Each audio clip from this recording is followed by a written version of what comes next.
Glad to have you back. You're still watching Newsday, but we have breaking news this hour. Nigeria's economy has exited recession, posting fourth quarter growth of 0.11% in the 3 months to December 31st, 2020. For the full year 2020, Africa's largest economy contracted by 1.92%. That's after growing by 1.87% in the first quarter of 2020. Nigeria slipped into recession after successive economic contractions of 6.1% in Q2 and 3.62% in Q3. Well, I have with me on set Arise business analyst Bolson Omofai and host of Arise Exchange, as well as Roches Odiri, Arise business correspondent and analyst as well, also the host for Global Business Report. So 1 hour from now. 1 hour from now. 1 hour, yes, your next show. That's good news. Yes, that's exiting good. Recession. Well, I think it is. It's a surprise. It's a soft landing. Did anyone see this coming? I didn't see it coming. The analysts that I spoke with saw us contracting by about 1 or 2% in the fourth quarter. So I'm surprised. Boasted. I'm not too surprised again because if you look at the rapid fire with which the Nigerian government and the central bank in particular had done it. The IMF Article 4 report, which was released this year, commended the government. The World Bank report commended it. All the rating agencies so far commend the Nigerian government for the rapid fire with which we attacked the problem of the COVID-19. And I think to a very large extent, even though the government didn't make its own announcement until a bit later, the central bank was quite responsive. Remember, they asked all the banks to immediately rework the loans that all companies, including SMEs, had taken and give everybody a 6 months, 1 year moratorium. Remember, that helps push things forward. And the banks absorbed that. That was one of the first moves. Because let me tell you, if we had not done that, and everybody had to queue up and the banks would have to collect their interest, then that's the first one. Then the second one, the central bank also moved to cut the interest rate on its own interventions from 9% to 5%. Remember, that's another point. Apart from other interventions, massive social spending into the economy. Then the government, I think we need to give this to Buhari's administration because those social interventions in which SMEs, even though some folks still complain that the speed was not up to speed, as in a manner of speaking, I think it's of course definitely helped us. And we're also lucky that we didn't have so much infestations and the number of fatalities like South Africa and elsewhere. So after we exited the first set of lockdown, we sort of moved on in a manner of speaking, and nature favored us in a manner of speaking, that we're able to get back to businesses, in particular the areas of what you call the informal economy, in which folks just been able to come back to work and all of that. So if you look at the ICT sector, for example, and if you look at our PMIs over time for this year, we just had contraction a little bit between the last 2-3 months of last year. The rest were moving on. So except for unemployment and new jobs in our PMI, the rest were above water, around 50, 51, go down to 49, 48. But we never really sank massively, as it were. So I think a combination of both the monetary policy and the central bank did have a percentage interest cut, remember? Indeed. Indeed. So while this is positive, it's still 0.1% growth in the fourth quarter. Full year, we still contracted by 1.9%. I agree with you. The 6% that we had in the second quarter was what you call the hard fall. Yes. But what we did was quickly moved on, and I think a bit of diversifying, trying to rein in the whole economy, the whole, what if you call it, unorthodox central bank monetary policy, try to manage the FX. Remember, trying to manage the FX and trying to get folks to say, look, go to the equities market, reduce the yield on government treasuries. Imagine if we're doing 20% on yield for government securities for most of last year. I'm glad you've mentioned the yield, because let's put up inflation figures for Nigeria. We still have to remember where we are, right? So if you look at inflation figures that just came out for January, Nigeria is still dealing with, there it is, 16.4% headline inflation, right? So the yield on these securities that Boshan is mentioning, the real return is negative. So I think if you in context, while it is good and surprising that we we've exited recession, surprisingly, there is still the fact that GDP growth is still below population growth, right? 2.6, 2.7%. We've never really been able to really, unless you're going back to 2009, 10, 11, 13, and 14, 13, when we were doing 6.7%, when our population growth was about 2.5% or thereabout, about 3%, then we were trying to be above our population growth. But again, inflation had been very naughty. Insecurity had been with us now for the last 10 years to 12, 15 years since the advent of Boko Haram and whatever. Even before that, we had the whole kidnapping in the Southeast. There was a time when the Southeast was a hotbed of kidnapping in Nigeria, and it became very difficult for everyone. We need to deal with those issues. But last year, remember again that we were able to move. You see, the numbers, when you look at the numbers from the companies listed on the stock exchange, sometimes folks ignore it and say it does not mirror the economy. And I totally disagree. Because when you look at flour mills, see, you're talking about some of the big names here. Okay. You can talk about consumer spending, and you can see that in Unilever and in PZ Cuisines. But look at flour mills of Nigeria. Look at Dangote Sugar. Some of these things may look very painful at some point, but if you try to do things a bit locally, we can see the benefit of that. Now we're going to be unpacking the whole sector by sector analysis. Look at Dangote Cement. Look at Boa Cement came from ground zero. Look at Lafarge, West Africa, Lafarge WAPCO. Okay. Lafarge also came from massive billions, triple billions of naira in loss to positive and now became number 3 in cement making in this country. Okay? And they now do a whole lot more. Flour mills came back from massive borrowings and they are now doing well. Presco, Okomo Oil Palm PLC. So they may look as if they're very few and insignificant because they're not Shell, Chevron, Texaco, ENI, Mobil. Right. That's why folks seem to forget that. Look, you're talking about an economy of 200 million people where we eat chin-chin inside traffic, and you have your lunch and whatever, and you have baby food, Nestle, Cadbury. Now, you just need to look at the healthcare sector. Yeah. Pharmaceuticals. Yes. Pfizer. Or what you call Nimet Pharmaceuticals. Yes. Then you look at May and Baker. Look at the numbers from Citizen Pharmaceuticals. When you look at the earnings of companies listed on the stock exchange in breweries, with the exception maybe perhaps of Guinness, had a little problem. Then you talk about the consumer goods and the rest. This wrote fantastic numbers last year, including the banks. So all of this will flow into your GDP. It will.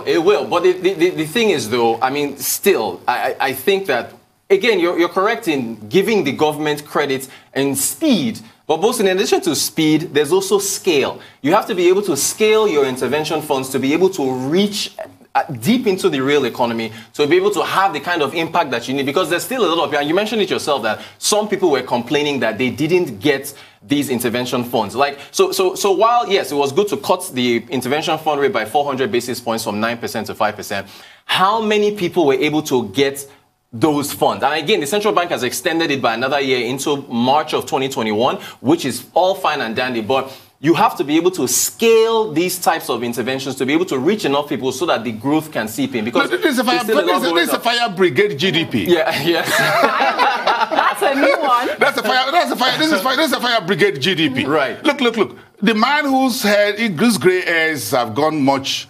That in the last 1 year was Godwin Emefiele. I don't know about Mr. President. He always have his cap everywhere. But I'm telling you, we need to give credit at some point. Of course. This is a fire brigade. And why do I say fire brigade? Was that, look, the economy was sinking rapidly. The GDP contraction in South Africa was by how much? But you see how they manage it out. Look at Kenya, for example. Yes. The GDP contraction was just 1.1% because the agricultural sector in Kenya was well diversified.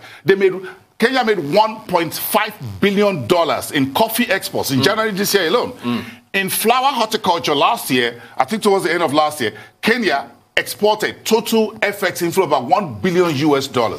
So between coffee and flowers alone, Kenya was making north of $2 billion. We didn't have that here.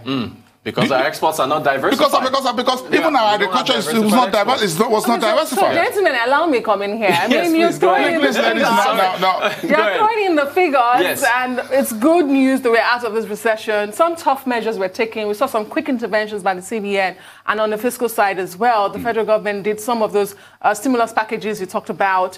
There was the oil sector as well. There was also taking away what you call subsidy or under recovery, and Nigerians had to pay for that. But what does this figure really mean for Nigerians? The woman who is grinding pepper, the barber on the street who's barbing to make a living, what does this exiting the recession mean for them? That is the issue. This week alone, since inflation figures came out, the average Nigerian on the street has been hit with blow after blow. Inflation double digits at 16.47%. The Minister of Petroleum Resources, Timi Silva, coming out and saying that Nigerians have to brace themselves for higher PMS prices at the pump because oil prices have risen. I think they're $64 a barrel now. The landing cost of petrol, according to the figures from the Petroleum Products Pricing Regulatory Agency, is at 179 naira or 180 naira per litre. You can't be selling fuel at 162 naira per litre while your landing cost before you add other charges is at 179. So they're looking, you heard there were fuel queues in Lagos and some other states only a few days ago. So there's the issues of the ordinary man on the street who has to depend on fuel, purchase it, might have to pay a higher amount for it. Inflation is eating into their purchasing power. Wages in Nigeria are not meeting up with inflation, not climbing at the same rate. So in context, again, it is to be commended that yes, we have to now build on this, but there are still structural issues that the Nigerian economy is facing that has to overcome in order for this to build on this growth and take the momentum into the rest of the year. How does it affect the normal average Nigerian? I think we have a whole lot to talk about. Let's take a quick break, everyone. Okay. We'll talk about the man on the street. We'll be right back.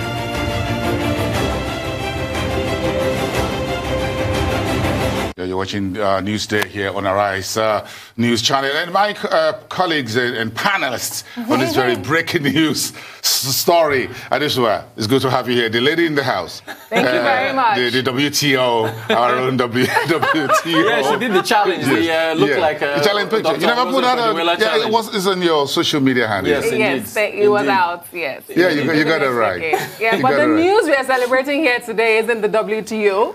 We still celebrate that, but it is the exiting of recession by Nigeria. No one saw that coming, did we? I think the two people saw it coming, at least aside from, well, maybe I kept one permanent eye open. I keep an open mind to everyone. I think we should I think a lot of people should apologize to the finance minister. Or the central bank governor. Governor Mefele said, I think it was at the last MPC meeting, he said he could see Nigeria exiting in Q4. The finance minister was the first. It was the finance minister that first said it. That we exit in Q4? Yes. Oh, she said we will exit between Q4 and Q1. Right. And a lot of people said she was over-optimistic about it. She got a whole lot of bashing. Yeah, Zainab Ahmed got a whole lot of bashing. I will be very honest. When Gordon Emefiele, the CBN governor, said we could exit in Q4, I was like, yeah, that was at the bankers' dinner. Yeah, right, exactly. Yeah. So, and they've been vindicated. So, again, but, just to put it within context, 0.11%. Nigeria. I think we got the water here. Right. It's just our nose. Okay. It's just our nose. It's just our nose slightly above the water. Yes. We're not sinking yet. And I think what it means for me is there's a whole lot of work out there to do. We've been able to, like I said, the fire brigade GDP. That's the one. We put out the flames as the flames, as it were, the inferno. But we still need to build the house. Indeed. Because the house is bombed. And you just And it reminds me of the question I asked you both before the break. How does this affect the ordinary Nigerian, the average Nigerian? That was a good question you raised because, you see, when the GDP of a country goes down, everybody takes the blame. When it goes up, even the man on the street contributes. See, the survey of your GDP means every sector of the economy includes, because it's all part of your consumption, it's a part of your productivity and everybody.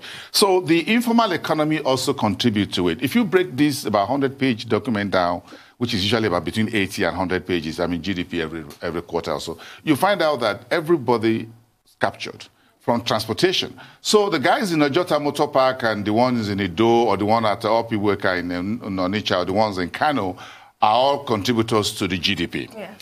But see, give this to the resilience of the Nigerian people and the average Nigerian. So let us get this right. If Nigerians defy the COVID-19, and my heart goes out to those who lost families and friends and family members under this pandemic, but give it to Nigerians who says, look, we'll defy this pandemic, we'll go out and trade, we'll go out and do transportation. Look at the lockdown that we had across states. Folks were still trying to make ends meet. You understand what I'm saying? Moving produce from farms to towns and cities. These are all part of the GDP we're talking about right now. Indeed. They make no mistake about it. GDP does not happen out of the blues. If you talk about, yes, we have the big Dangote, the Boa Cement, the flour mills, look, they have suppliers down the line. Dangote has about 8,000 trucks on Nigerian roads, driven by between 8,000 to 16,000 drivers. They will have to move cement and move raw materials from one part to the other. Those who are selling cement and those who are bricklayers and those who are artisans, making their living, making use of whoever cement brand they're using, these are all part of the contributors to the GDP. So the man and the woman on the street you're talking about, this is their GDP. Now, the only problem we've had in this part of the world was that this GDP is not... hasn't led to growth or has not led to development. Sorry, not growth, but not development. So we need to fix the development side of it. And government needs to start reworking things in a way that rewards the people. In other words, make life easier for them. Look at the entire chaos and atmosphere of insecurity and fear in Niger State now and perhaps in neighboring states. When school children, young ones, in schools that are not fit for 21st century are kidnapped into another part of the country that is whatever. You see, these things does not make us grow at the speed at which we ought to grow. So the government now needs to say, look, Nigeria, the ordinary people in Nigeria have tried. The size of the informal economy and informal consumption in this GDP is huge. Our GDP at every point in time. But we need to rework this. That's why I agree with Rotis that, look, inflation is very key. How do we make GDP that is growth inclusive rather than growth exclusive? So it looks like we're just squeezing people out for GDP, but we're not rewarding them with the speed of social infrastructure, with the right security, with jobs. If we're going 0.1%, we don't have about millions of youth out of employment. If you put them into the GDP bracket, and make it in such a way that people can now have a means of living and decent living. We can grow GDP at whatever rate. But again, we haven't even put women to use. Okay? The way we do things, women are still at the lower end rung of the conversation. So we need to have funds that are targeting women in entrepreneurship, women in SMEs, directed at them. I love what the Bankers Committee and Central Bank is doing. I think this is the time to say for women entrepreneurs in Nigeria, it is 10 billion. We've done for youths and we've done for MSMEs. Excuse me, when are we having a package, like an Anchors Borrowers Program, for women, targeted at women only? The AFDB has. Scale. So that's the scale I'm talking about. That's the scale. Because women has all it takes to turn 1 naira to 1,000 faster and better than men. Because the likelihood is that the men will stop at the next beer parlor, right? Before... Why are you smiling, Rotus? No, I'm with you. Although I'm looking at these figures coming in now, right? Please. So in the third quarter of... and again, I say this is 152 pages, and we're going through this as fast as we can. Oil production actually dropped in the fourth quarter. So I'm thinking that one of the drivers for this, us exiting, was probably non-oil. Is the non-oil sector. 1.63 million barrels per day is what we did in Q3. That was a 4-year low. For the fourth quarter, we dropped to 1.56 million. So we've fallen below the level that we have for oil production, and we're looking at trying to maintain 2 million barrels per day as far as production is concerned. So this is a non-oil. Story. The whole tightening of exports proceeds. The whole tightening of the rules of engagement. See, sometimes you can knock Omefiele as long as you like, and I don't have any problem with that. You see, that's why they said, look, uneasy lies the head that wears the crown. If he wants to hear the crown, he gets a whole lot of knock. Right. So I have no sympathy for him. But sometimes we just need to look beyond the noise and look for the news. If you don't tighten the rules around exports, and folks are loading non-oil exports in Nigeria in connivance due to our allegations from very confirmed authorities that they are in connivance with some exporters and they are loading Nigerian goods and there are no proper paperwork to account for these goods, just the way some oil companies were loading oil out of the country. Now, you can see the story about Shell. Is that not so? Right, of course. Another thing, so you're ridding Nigeria of its own resources. More info. So Q4 contribution to the sector. So non-oil contribution was 94.13%. Oil actually, the contribution to GDP, as far as oil is concerned, fell to 5.87%. In Q3, I believe it was the ratio was 91 to 8. Yes, close to about 92 yes, thereabout. 92 about. So again, this really, as you said, is a non-oil story, and so there's still a lot to get into as far as the growth metrics are concerned. But you know, again, you used the word celebration. I think muted celebration. Oh, muted celebration, but and still celebration. And Fire Brigade GDP, exactly. Well, thank you so much, gentlemen. It's been awesome having you on the Set of News Day. Bosso Mofai. Thank you so much for having us, for raising the curtain. Thanks so much. And what is the duration?